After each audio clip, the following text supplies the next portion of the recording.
What's going on, everyone? Welcome back to another lap guide. This week we're at Monza, otherwise known as the Temple of Speed.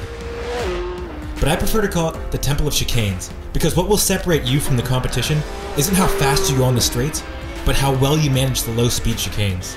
Now with 3 chicanes and 3 right-handers, on its surface, Monza seems like a very simple track.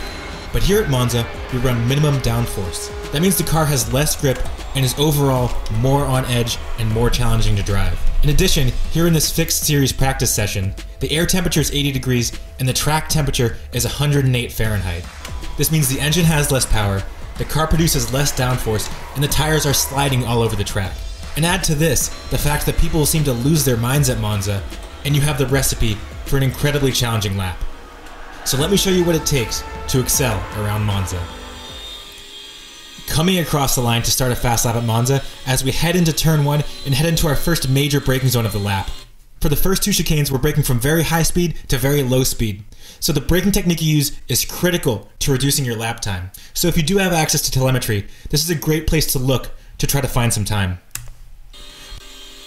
But we're setting up on the left-hand side for the chicane, looking for the 150 board, but we're braking just before it, right about at the start of these bushes on the left.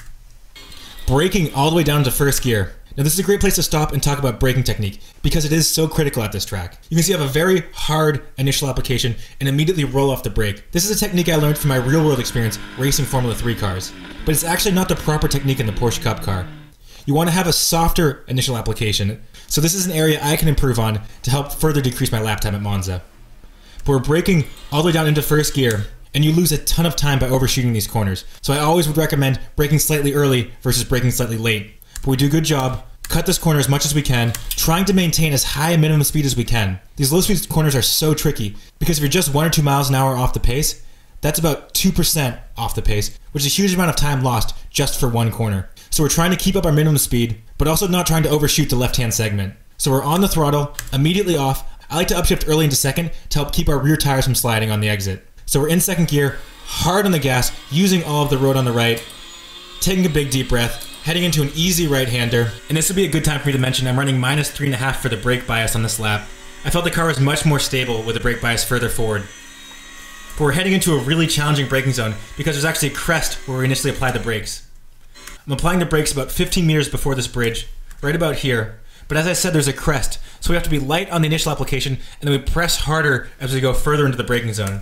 So it's a light initial application, and then pressing much firmer as the braking zone goes on. You can see my brake trace has a much more rounded profile than the previous corner, and that's exactly what I'm going for. So braking from third down into second, cutting the chicane as much as we can, but trying to keep the car to the left, because we want to get a good run out of this right-hander. So we're in second gear, hitting the throttle, lifting off as we hit the curb. We could have kept the car a bit further to the left and got a bit better of an exit, but we're in second gear, up into third, fourth gear, heading to the first Lesmo.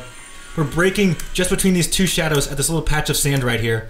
From fourth gear down into third, trying to apex right at the end of this Armco. And then we're really hard on the gas at the apex. We have a ton of grip on the exit, using all of the curb on the exit. Into fourth gear, braking about 5 meters before this 50 board. Down into third gear. I like to upshift early into fourth gear because it helps stabilize the rear of the car and gives me more confidence through the apex. So we're early into fourth gear, using all of the road on the exit. It does look slightly slow, but again, the car just feels more stable to me, and I prefer it that way. Good chance to check our mirrors before we head into another challenging braking zone because we're heading over a crest. For this corner, we're braking about 10 meters before this orange on the Armco barrier. Down into third gear. Again, you have to be soft on the initial application of the brake, and it's super easy to lock up the rear tires through here. We're clipping the apex curbing, waiting to get on throttle though, because we want to set up for a good exit out of the left-hander. Then we're hard on the gas, immediately lifting off to get the car to rotate. Then getting hard on the gas again, just barely clipping this curb on the left. The car is going to get loose, it's going to slide. You have to be super careful. It's very easy to get a 1x off track there, but we are good through there. One last chance to catch our breath, and one more chance to make a mistake. Now we're setting up on the left here. Again, really easy to brake too late here and to lose a ton of time on the exit. It's so important to get a great exit because it leads onto such a long straight. We're braking right at the start of this green patch on the left. From 6 down into third gear, trail braking all the way into the apex, and then I immediately get onto about 50% throttle to help the car rotate through the corner. And out of the corner of my eye, I'm looking for this orange on the Armco barrier, because that's my signal to start getting back to full throttle. So as we pass this orange Armco barrier, you can see we're slowly inching our way back to full throttle, using all of the road in the exit, and taking a huge deep breath because we have made it through a lap with no incidents, no crashes, to set a 1 minute 50.2. If you made it this far, thank you so much for watching. I hope you have a great week of racing. I really appreciate all the support, and I really appreciate you guys, and I hope to see you guys next time. Thank you so much for watching.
Porti volare. Oh no, I got another off track. Another off track. Going to have to do another lap for tea. I don't know the words. I'm going to stop. This is getting weird.